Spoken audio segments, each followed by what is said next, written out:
The last thing we have to do is an equation review. While we don't do a whole lot of algebra in this class, we do a little bit. It just pops up kind of here and there. So having this concept fresh on your mind will keep an otherwise innocuous problem from being a stumbling block. So just to review, your job in solving an equation is to get the variable by itself. So in our first problem, we have x minus 10 equals 6. Identify your variable, and you want to get it by itself. And the way you get it by itself is to get rid of everything else that's on the same side of the equal sign with it. On the same side of the equal sign, I have a minus 10. Minus 10, to get rid of it, I do the opposite. If I have a minus 10, to make it cancel out, I need to add 10. Well, I can do that as long as I keep an eye on my equal sign. Whatever I do to the left side of it, I do to the right. So if I add 10 to the left, I add 10 to the right. And then I see what I have left. I have x, because it doesn't combine with 10s. And if I have a positive 10 and I subtract 10, my 10s disappear. Keep your equal sign in the same place and do the math that it says on the right. 6 plus 10 is equal to 16. And that equation is solved. In the second one, let's start with the same thing.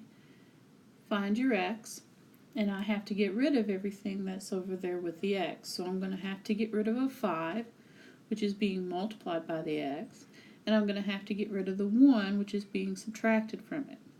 Now this is kind of the opposite of the order of operations. Get rid of the added or subtracted stuff first before you get rid of the multiplied or divided. So, over here I have a minus 1, same concept as before with the 10. If I subtract 1 to get rid of it, I must add 1, and I do it to both sides of the equal sign, and then I see what I have left. 5x didn't combine with a 1, so I keep it. Plus 1 minus 1 cancels out, means I have nothing left.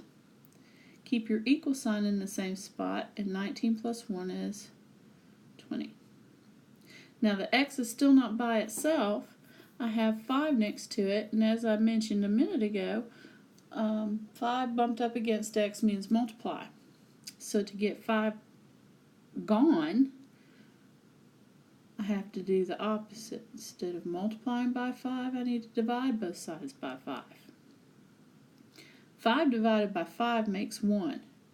1x is the same as x. 20 divided by 5 is 4, and that should be my solution. The two problems on the bottom are similar because they have multiple terms that contain an x, but how you handle each problem is different. In the first one, I have an x term and an x term. If I locate my equal sign, I'll see that both of my x's are on the same side of the equal sign. That means I just do the math exactly the way it sits. If I combine like terms on the left, 5 doesn't combine with anything. But if I have a negative 4x and a negative 6x, altogether, that means I have negative 10x's. Keep your equal sign in the same place, and I didn't have any terms to combine on the right. Now I have to get my 10x's by themselves, because you get rid of the stuff that's been added or subtracted first. Now if I try to get rid of the 5 on the left, that's a positive 5. To get rid of a positive 5, I have to subtract 5 from it. If I subtract 5 from the left-hand side, I'm going to have to subtract 5 from the right-hand side. Now, positive 5 and negative 5, when I combine them, make nothing. My negative 10x's don't combine. On the right-hand side, be careful of your signs. Negative 5 and negative 5 make a total of negative 10. Need to get my x's by themselves. I'm being multiplied by negative 10, so I have to divide by negative 10. Just as I mentioned earlier, 10 divided by 10 is going to be 1. Negative divided by negative is positive. Positive 1x is the same as just x. keep your equal sign in the same place. Negative divided by negative is positive. 10 divided by 10 is 1. Positive 1 is your answer. Now, on the last problem, I have an x term and I have an x term.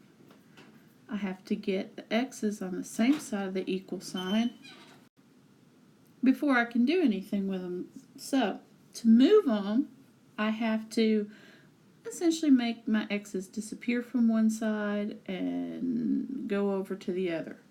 Most people prefer to have their x's over on the left-hand side because otherwise it looks backwards. It actually doesn't make any difference. But if I go with that idea, because I have to make a decision, I need these two x's to disappear. To make them cancel out, it's positive 2x's, I have to subtract 2x from both sides. Now I do my combining like terms. Over on the left I have 3x's minus 2x's leaves a total of 1x. 1x is the same as just x. Minus 4 doesn't combine with anything. Keep the equal sign in the same place. And you'll see what we've done here. 2x take away 2x leaves no more x's over on the right. All I have left is 6. Now to solve the equation, I have an x minus 4. The opposite of minus 4 is plus 4. X minus 4 plus 4 leaves x by itself. And on the right, 6 plus 4 is 10.